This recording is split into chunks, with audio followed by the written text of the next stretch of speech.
actually ब्याङ्कमा क्या fox चाहिँ त्यसो कुरा नसुने मलाई कस्तो फक्स खतिरहेको छ त्यसले के भयो फेरि तिमीलाई त इन्टु मिन्टु होइन अन्त के भयो के गर्यो फक्स तँलाई हो त्यही इन्टु मिन्टु भएर त मेरो साला लगाइदिएको साला त्यसले कस्तो फक्स गरिदियो अस्ति के हो अन्त गुवा जाउँ भन्दै थियो नि के हो गुवाको प्लानहरू गर्दै थियो नि हामीले कि सालाले कस्तो भन कस्तो फक्स मलाई कस्तो सपना देखिदिइरहेको थिएन गुवा जोइन्छ होइन रसी होइन आउनै भइदियो नि साला के भयो त्यहाँदेखि चाहिँ के भयो मलाई लाग्दै थियो नि त्यस्तो के हुन्छ के भयो अन्त त्यो त त्यस्तो रिस छ कि मलाई के भन्नु अब तँलाई भन्न अब मैले घरमा सबै फिक्स गरेको थिएँ होइन आमालाई आमा म त जाँदैछु बसी जाँदैछु ब्याङ्कसँग हो एक हप्ता या 15 दिन लागि त्यहीँ बस्छु आउँछ भन्थ्यो अन्त किन बस्दैछु भने छ नि काम छ त्यसको उयो तल्लो घरको गाई मरेछ नि जोतजात पारिदिरहेको थियो आमालाई होइन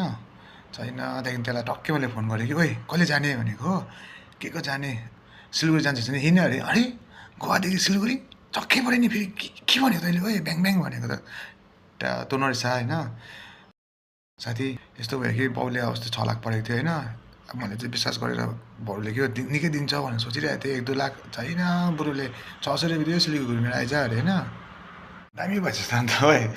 पर गर्दैछ त तँलाई त है हो त्यही भने केटा अरूको आश र बासे भात चाहिँ कहिले नखानु भनेको त्यस्तो हुन्छ बुझिस् अब चाहिँ बुझिस् होला नि